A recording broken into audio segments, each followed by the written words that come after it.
Assalamualaikum, jumpa lagi di AKTV ya cuy. Seperti biasa di video kali ini kita gaskan lagi, lanjutan dari cerita Leveling Tuhan. Sebelum itu, terima kasih banyak atas traktiran kopi yang kalian berikan kepada Mimin. Semoga kalian diberikan kemudahan dan kesuksesan dimanapun kalian berada. Dan bagi yang ingin mentraktir kopi atau memberikan saweran, linknya sudah Mimin sematkan di deskripsi video. Oke lah, nggak usah banyak basa-basi, mending kita langsung gas aja ke ceritanya. Di cerita sebelumnya, Kim Yu-won telah berhasil menyelesaikan tes ronde terakhir dengan cara mengalahkan Yamata no Orochi yang merupakan bos ronde terakhir. Shuri yang merupakan seorang penguji sempat masih tidak menyangka Kim Yu-won bisa menyelesaikan ujian di lantai pertama, yang bahkan Oh Gong juga tidak dapat menyelesaikannya. Seakan penasaran dia pun bertanya, apakah Kim Yu-won mengetahui tentang Yamata no Orochi? Dengan kata lain, apakah Kim Yu-won mengetahui tentang sisik terbalik? Lalu Kim Yu-won beralasan, yang ia ketahui menara tidak akan memberikan tes mustahil. Jadi dirinya hanya mengamati, karena baginya tingkat kesulitan tes terakhir terlalu tinggi. Dan dengan mata yang dirinya miliki, ia bisa menemukan semua jawabannya. Melihat matanya Shuri lantas menanyakan, apakah mata itu adalah Golden Cinder Eyes? Tapi Kim Yu-won mengatakan, bahwa saat ini matanya masih belum menjadi emas. Sekilas dia berpikir, Cinder Eyes dan Gigantification. Baru kali ini, dia menemukan player yang memiliki skill dari 2 High Ranker. Seakan masih penasaran, dia bertanya kembali, apakah Kim Yu-won dari Olympus atau pewaris dari Great Sage? Dan apapun jawabannya, ia bisa menerima kebenaran itu. Tanpa menjawab pertanyaan itu, dia hanya berpikir, sepertinya Shuri salah paham. Tapi tidak ada masalah selama itu tidak merugikannya. Kemudian Shuri mengambil salah satu pedang yang ada di pinggangnya. Dia mengatakan bahwa pedang itu adalah hadiah tambahan dari administrator. Administrator meminta dirinya untuk memberikan pedang itu pada player yang menyelesaikan tes lantai 1. Tidak terpikirkan oleh dirinya, akan datang hari di mana ia akan memberikan pedang itu pada seorang player. Tetapi dirinya ikut senang karena pedang itu berada di tangan yang tepat. Dan sebaiknya Kim Yu-won memeriksanya, karena dirinya juga belum mengetahui tentang pedang itu. Namun ketika diperiksa, ternyata bilah pedang itu cuma berisi setengah. Yang mana hal itu juga seakan membuat dirinya terkejut, lantaran isinya cuma pedang yang patah. Tetapi Kim Yu-won tidak mempermasalahkan hal itu, karena dia mengetahui pedang itu adalah senjata yang digunakan untuk menyegel Yamata no Orochi. Untuk bisa menggunakan kekuatan dari pedang itu, Kim Yu-won mesti menemukan pecahan lainnya. Dan pedang itu cuma hadiah tambahan. Yang mana hadiah utama dari menyelesaikan tes ini adalah sebuah item yang merupakan jantung ke-8 Orochi yang terpisah setelah disegel oleh Susanoo. Jantungnya mengandung racun yang cukup kuat, jadi tidak akan bisa dikonsumsi dengan cara biasa. Namun jika racunnya bisa dinetralisir, jantung itu akan menjadi eliksir yang bahkan diinginkan High Ranker. Shuri tidak menyangka item itu akan diberikan sebagai hadiah, lantas dirinya menyarankan supaya Kim Yu-won tidak memakannya. Tepat ketika mereka akan menyudahi obrolannya, telur milik Kim Yu-won tiba-tiba menunjukkan wujudnya. Dan sontak hal itu membuat suasana di sekitar mereka terasa begitu mencekam. Shuri yang merasakan kehadiran yang begitu kuat, sontak mencabut pedangnya. Lantaran dia tidak mengetahui kehadiran apa yang muncul di sana. Sedangkan Kim Yu-won hanya terdiam keheranan, mengapa telur itu menunjukkan wujudnya, padahal belum menetas. Nampak perwujudan dari telur itu hanya menunjukkan ratusan taring dan matanya, dan nampak mencoba memakan tubuh Orochi. Hal itu juga tentunya membuat Shuri terheran, bagaimana bisa ada makhluk yang memasuki arena, padahal tempat itu dilindungi oleh kekuatan menara. Sontak dia langsung bersiap untuk menyerangnya, namun Kim Yu-won dengan cepat menghentikan tindakannya, karena dia juga tidak mengetahui makhluk apa yang keluar dari telur yang dia miliki. Melihat bagaimana makhluk itu memakan tubuh Orochi, Shuri sempat berpikir, dirinya tidak pernah melihat hal seperti ini dan makhluk apa yang sedang melahap mayat Orochi. Lalu dia mengurungkan niatnya untuk menyerang lantaran Kim Yu-won berhak atas tubuh Orochi. Hanya saja dia penasaran apakah makhluk itu merupakan salah satu kemampuan Kim Yu-won. Tidak bisa mengelak dari pertanyaan Shuri, dia pun membenarkannya. Tetapi dirinya juga berkata terus terang bahwa ia kurang yakin dengan makhluk itu. Setelah selesai melahap seluruh tubuh Orochi, makhluk itu langsung kembali tertidur. Layaknya seorang anak kecil, meski wujudnya cukup menakutkan. Meski begitu, Kim Yu-won masih kebingungan. makhluk apa yang muncul dari telur itu, dan apa arti dari kemunculannya. Namun ketika dia melihat panel notifikasi, ia melihat tingkat inkubasi dari telurnya langsung meningkat. Sedangkan di samping itu, Shuri kembali berpikir. Awalnya dia menduga Kim Yu-won adalah pewaris Oh Gong. Tapi setelah melihat salah satu kekuatannya, dirinya menjadi tidak yakin. Karena tidak mungkin penguasa langit menyembunyikan kekuatan jahanam seperti itu. Lalu Shuri mengatakan, sepertinya Kim Yu-won memegang begitu banyak rahasia. Dirinya berjanji tidak akan menyebarkan kejadian ini, dan semoga Kim Yu-won juga berhasil memanjat ke atas. Mendengar perkataan singkat darinya, Kim Yu-won sempat berpikir, Shuri masih sama seperti di kehidupan sebelumnya, kebiasaan menyampaikan salam perpisahan pada mereka yang melewati tes. Meskipun Shuri adalah orang yang kaku, tetapi juga cukup cantik. Apalagi Shuri merupakan seorang petarung yang kuat. Tahu aja sama yang bening ya cuy. Beberapa saat kemudian, papan peringkat yang sudah ribuan tahun tidak pernah berubah. Kini mengalami perubahan, dengan munculnya Kim Yu-won sebagai peringkat pertama. Dan tentunya, kabar kemunculan Kim Yu-won langsung tersebar ke setiap lantai menara. Dikatakan bahwa Kim Yu-won adalah monster baru selain Oh Gong, yang kemungkinan akan menjadi high ranker dalam waktu puluhan tahun. Singkat cerita, Kim Yu-won saat ini telah mencapai lantai 9, dan nampak dia juga baru saja menyelesaikan tes labirin di lantai tersebut. Karena menjadi orang pertama yang mendapatkan pencapaian ini, dengan cara membuka jalan baru untuk menyelesaikannya. Dia akan diberikan hadiah tambahan. Dirinya yang telah membuka beberapa jalan baru di labirin ini, sempat merasa khawatir dengan tingkat kesulitan tantangan ke depannya. Tetapi, hal itu tidak terelakkan, karena demi mendapatkan hadiah yang bagus. Dan ia juga merasa, sudah saatnya dia menemui si Patua Hephaestus. Singkat cerita, keadaan langsung berpindah ke tempatnya si Patua. Nampak dia memasang tampang tidak nyaman, seakan dia melihat sesuatu yang membuatnya ingin muntah. Bagaimana dia tidak merasa mual ketika melihat tampang Kim Yu-won yang berbinar-binar? Begitu tiba di tempatnya, langsung ke intinya, ternyata tujuan Kim Yu-won datang ke sana untuk mengambil senjata yang dia pesan dari si Patua. Senjata yang disebut dengan Nameless Sword.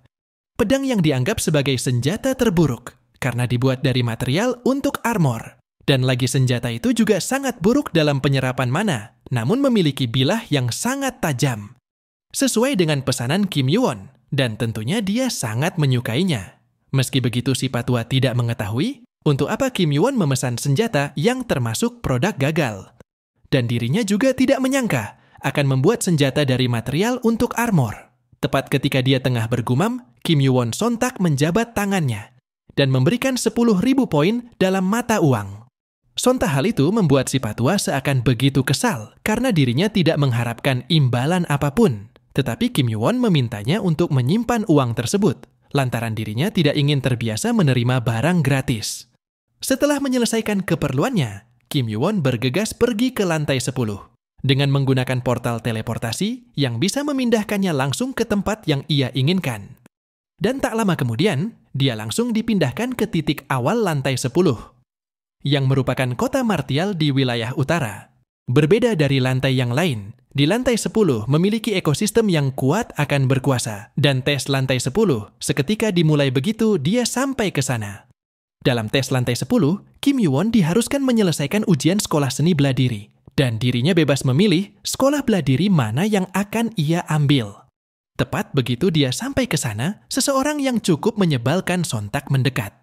Lantaran tertarik dengan setelan Kim Yu-won, bahkan tanpa banyak bertanya, orang itu langsung mengajaknya untuk bergabung ke sekolah miliknya. Tetapi dengan penuh kesopanan, Kim Yu-won meminta maaf. Lantaran ia telah memilih sekolah yang akan dia masuki. Tidak terima dengan penolakan Kim Yu-won. Dia sontak menganggap Kim Yu-won menghina dirinya dan sekolahnya di hadapan umum. Bahkan dia sontak menarik pedangnya, sambil meremehkan Kim Yu-won dan membanggakan kehebatan sekolahnya. Akan tetapi, di sini Kim Yu-won mencoba untuk menahan diri supaya tidak terprovokasi. Namun pria itu tetap ngegas sampai perhatian semua orang tertuju pada mereka. Dalam keadaan itu, Kim Yu-won mengatakan dirinya tidak berniat untuk meminta ampun. Dan karena pria itu bersikeras, maka ia tidak memiliki pilihan lain. Sontak Kim Yu-won langsung menatap tajam pada pria itu, sembari menyuruhnya untuk segera maju dan menghadapi dirinya. Namun begitu melihat tatapan Kim Yu-won, dia seketika gemetar ketakutan. seolah dia melihat sesuatu yang menakutkan di dalam sorot mata Kim Yoo-won. Bahkan saking takutnya, dia sampai tertunduk lemas di balik kerumunan semua orang, tanpa mampu melakukan apapun terhadap Kim Yoo-won. Tapi setelah Kim Yoo-won pergi, barulah dia kembali bangkit sembari bergumam. Layaknya seorang pengecut yang cuma berani di belakang. Bahkan dia sampai berpikir akan membalas penghinaan itu jika suatu saat dia bertemu kembali dengan Kim Yoo-won. Singkat cerita 10 hari kemudian, Kim Yoo-won nampak tidak henti berlari. Bahkan dia sudah bergerak sejauh 4 kilometer. Meski sudah berlari sejauh itu, dia belum bisa sampai ke tempat yang dia tuju. Dan saat ini, dia baru sampai ke Gunung Heaven di wilayah barat. Meski waktu sudah menginjak malam, dia tidak menghentikan perjalanannya. Dan nampak ada beberapa pasang mata yang seakan terus mengikuti dirinya. Tentu saja dia mengetahui ada sekitar 20 orang yang sedang mengikutinya. Dan dia juga mengetahui mereka bukanlah kelompok biasa. Tetapi masing-masing dari mereka cukup lumayan kuat. Dia menganggap bahwa Gunung Heaven merupakan sarang para monster. Lalu seseorang menanyakan siapa Kim Yoo-won, dan apakah Kim Yoo-won datang ke sana dengan mengetahui tempat seperti apa Gunung Heaven. Kim Yoo-won mengatakan bahwa dirinya bukanlah musuh, dan tentu saja dirinya mengetahui Gunung Heaven merupakan lokasi kultus demonik. Wang Hamuk, darah murni kultus demonik, dan merupakan pemimpin mereka. Dia menanyakan, Kim Yoo-won datang dari lantai berapa? Jika ingin bergabung dengan mereka, maka katakan identitas asli Kim Yoo-won. Dengan begitu, mereka akan langsung melakukan pengujian kekuatan. Lalu Kim Yoo-won mengatakan bahwa dirinya ingin menjalankan ujian kultus demonik. Tanpa banyak basa-basi, Wang Hamuk yang telah mendengar tujuannya langsung menuntun Kim Yoo-won, padahal Kim Yoo-won telah mengetahui ujiannya telah dimulai semenjak dirinya mengatakan itu pada mereka. Dan jalan yang mereka tunjukkan ternyata memasuki sebuah penghalang yang cukup kuat. Ketika berada di dalam penghalang itu, mereka akan langsung terkena debuff halusinasi ketika mereka melangkah ke jalan yang ditentukan. Tepat ketika mengikuti mereka, Kim Yoo-won sempat berpikir, jalan yang mereka tunjukkan berbeda dengan yang ia ketahui, lalu dia memutuskan untuk mencari jalan yang tepat. Dan ketika Wang Hamuk berbalik, ternyata Kim Yoo-won sudah tidak ada di sana. Bahkan semua anggotanya tidak menyadari sejak kapan Kim Yoo-won pergi. Nampak Kim Yoo-won saat ini telah mengambil jalan yang berbeda dengan mereka. Dengan menggunakan Cinder Eyes, dia mencoba mencari jalan yang benar di tengah penghalang yang bisa saja membuatnya tersesat. Dan setelah cukup lama berjalan, dia akhirnya menemukan sebuah rumah kecil di dalam hutan. Tanpa menunggu lama, dia langsung masuk ke sana. Yang mana di dalam sana, ternyata ada seorang patua yang sedang terduduk. Tentu saja dia mengetahui si patua itu adalah legenda hidup Martial Relim, seorang Higranker kuno yang bahkan sudah ada sebelum Martial memasuki menara. Dengan tibanya dia di sana, Kim Yoo-won telah berhasil melewati ujian pertama Heavenly Demon. Lalu sang Heavenly Demon bertanya, sejak kapan Kim Yoo-won menyadari ini adalah ujian pertama? Dia membalas, sejak awal tidak ada ujian yang membuat seseorang mengikuti orang lain di belakang. Menurut Heavenly Demon, Kim Yoo-won adalah seseorang yang paham dalam mencari jalan sendirian. Setelah mengatakan itu, si patua sontak mengeluarkan sebuah cahaya yang sangat terang, hingga membuat pandangan Kim Yoo-won seketika terhalangi. Dan tempat itu pun seketika menghilang dalam sekejap mata, bersamaan dengan perkataan si patua, yang mengatakan bahwa Kim Yoo-won lulus. Singkat cerita, keesokan harinya, keadaan berpindah ke markas Heavenly Demonic. Nampak saat ini, para petinggi kultus tengah mengadakan sebuah pertemuan tertutup untuk membahas Kim Yoo-won yang mengikuti ujian di sana. Spear Lord mengatakan, ujian ini adalah kali pertama. Setelah 30 tahun, tidak ada yang mengikutinya. Lalu Fist Lord mengatakan, lebih tepatnya sudah 34 tahun. Tapi ia penasaran siapa Kim Yoo-won ini. Akan tetapi, Sword Lord tidak ingin banyak basa-basi dan meminta mereka untuk mengatakan seperti apa Kim Yoo-won. Tentu saja mereka mengetahui Kim Yoo-won adalah orang yang mencatatkan namanya dalam peringkat atas di setiap menara. Namun menurut Sword Lord, hal itu tidaklah mungkin dan pastinya cuma rumor yang dilebih-lebihkan. Merasa bahwa masalah itu tidak akan selesai cuma dengan berbicara, mereka pun sepakat untuk melihat langsung bagaimana Kim Yoo-won. Lalu mereka langsung memanggil semua anggota kultus yang serentak langsung memasuki aula dan memberikan hormat pada keempat Lord. Tidak terkecuali dengan Kim Yoo-won yang nampak tidak gugup sama sekali datang ke sana. meski di hadapan penguasa kultus Heavenly Demonic. Padahal baru hari pertama Kim Yoo-won di sana, seorang wakil ketua skuad Black Tempest bernama Cheon Jaryong meminta izin pada para Lord untuk mengetes kekuatan Kim Yoo-won secara langsung. Dan tentu saja, keempat Lord mengizinkan Jaryong melakukan itu, lantaran mereka juga penasaran dengan Kim Yoo-won. Namun Kim Yoo-won menolaknya lantaran tidak termasuk dengan ujian resmi dari kultus, dan lagi dirinya tidak akan mendapatkan apapun. Dan Sword Lord memahami apa yang dikatakan Kim Yoo-won, karena ujian tanpa hadiah tidaklah diperbolehkan. Lalu Sword Lord mengatakan, jika dirinya akan menghadiahkan salah satu pil kultus Heavenly Demonic, yaitu Crimson Blood Pill sebagai hadiahnya. Mendengar hadiah yang cukup menggiurkan, Kim Yoo-won sempat tersenyum dan langsung menerima tantangan Jaryong. Dikarenakan Jaryong menantang player lantai bawah, batasan kekuatannya dikurangi. Dan karena Kim Yoo-won menerima tantangannya, Jaryong mendapat pengurangan penalti. Tanpa menunggu lama, mereka berdua langsung bersiap untuk berduel, dan sekaligus untuk melihat bagaimana kehebatan Kim Yoo-won. Di sini Kim Yoo-won sempat berpikir, penaltinya disesuaikan dengan tingkat lantai 30, yang mana kesulitannya terlalu tinggi untuk tes dadakan di lantai 10. Ia tidak mengetahui sesulit apa tes yang sesungguhnya jika tes dadakan saja sudah seperti ini. Jika dilihat dari kehadiran Heavenly Lord di tempat ini, sudah pasti Heavenly Demon memerintahkan sesuatu untuk menangani orang yang melewati tes pertama. Sebelum memulai duelnya, Jaryong sempat mengatakan, entah apa yang dilihat oleh Heavenly Demon dari Kim Yoo-won, sampai Heavenly Demonic mengakuinya. Akan tetapi, dia membalas perkataan Jaryong dengan sebuah provokasi. Dia mengatakan, melihatmu banyak bicara seperti ini, kau pasti tidak diakui oleh Heavenly Demonic. Mendengar provokasi itu, seketika membuat emosi Jaryong memuncak, hingga dia langsung menerjang dengan kekuatan penuh kepada Kim Yoo-won. Sontak Kim Yoo-won langsung menghindari tebasan kuat itu, yang diberikan Jaryong tanpa terkena sedikit pun. Akan tetapi Jaryong tidak berhenti sampai di situ. Nampak dia beberapa kali memberikan serangan. Sedangkan Kim Yoo-won terus menghindari serangannya, tanpa memberikan serangan balasan. Sembari terus mencoba menebasnya, Jaryong membenarkan perkataan Kim Yoo-won yang tadi, bahwa dirinya memang tidak diakui, bahkan dirinya bersumpah mempersembahkan nyawa demi kultus, dan bahkan menghabiskan semasa hidupnya untuk melewati tes itu. Dan dirinya juga terus mempelajari seni bela diri, dan berlatih sekeras mungkin demi mengambil tesnya. Tetapi bagaimana bisa orang luar seperti Kim Yoo-won dengan begitu mudahnya mendapatkan pengakuan Heavenly Demonic, sedangkan dirinya tidak? Siapa sebenarnya Kim Yoo-won sampai bisa mendapatkan pengakuan yang sangat berharga bagi dirinya? Sontak Kim Yoo-won mencabut pedangnya dan langsung menangkis serangan Jaryong, tanpa menjawab ocehan yang tidak henti dilontarkan. Tepat ketika pedang mereka saling bergesekan, Kim Yoo-won sempat menanyakan, apakah Jaryong ingin mengetahui alasan tidak diakui oleh Heavenly Demonic? Setelah menangkis tebasannya, Kim Yoo-won langsung menerjang dengan menggunakan Gigantification. Dan sontak pukulan Gigantification yang dia berikan langsung mendarat dengan mulus kepada Jaryong, tanpa mampu dihindari ataupun ditahan.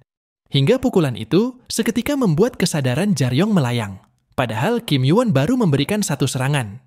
Tepat setelah membuat Jaryong terkapar, Kim Yoo-won mengatakan alasannya tidak diakui. Yang mana alasan itu karena baginya Jaryong sangat lemah, sehingga tidak mendapatkan pengakuan. Setelah Kim Yoo-won memenangkan duelnya, Sword Lord mengatakan dengan cukup lantang, tidak disangka Kim Yoo-won sekuat ini, meski tidak menggunakan pedangnya, tetapi mampu mengalahkan Jaryong yang merupakan seorang wakil ketua skuad Black Tempest.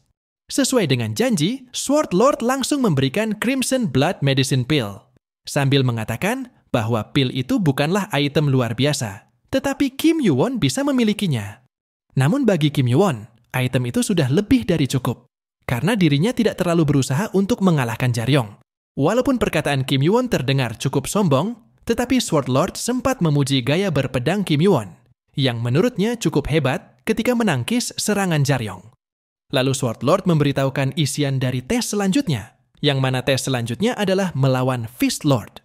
Dan nama asli dari Fist Lord adalah Pung Baeklim. Dalam tes melawannya, Kim Yoo-won cukup menahan 3 teknik miliknya.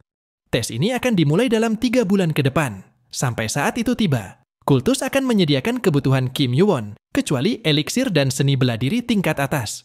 Selain 2 itu, Kim Yoo-won bebas meminta apa saja. Sekilas Kim Yoo-won berpikir, kemampuan Fist Lord mungkin yang terlemah dari keempat Lord. Tapi kekuatan dari semua serangan yang dimilikinya membuat Fist Lord mampu menandingi Lord yang lain. Meskipun ada sebuah penalti, tetap saja pertandingan melawan Ranker. Memiliki tingkat kesulitan yang membuatnya berpikir mereka tidak membiarkan siapapun melewati tesnya. Tetapi jika cuma 3 teknik, dirinya mungkin bisa bertahan. Pikirnya yang seolah yakin, sehingga dia meminta langsung memulai tesnya. Seketika semua orang yang ada di sana dibuat tercengang begitu mendengar Kim Yoo-won meminta untuk memulai tes melawan Fist Lord. Apakah yang akan terjadi setelahnya? Nantikan bagaimana kelanjutan ceritanya hanya di AKTV. Semoga terhibur dan sampai jumpa di lain waktu.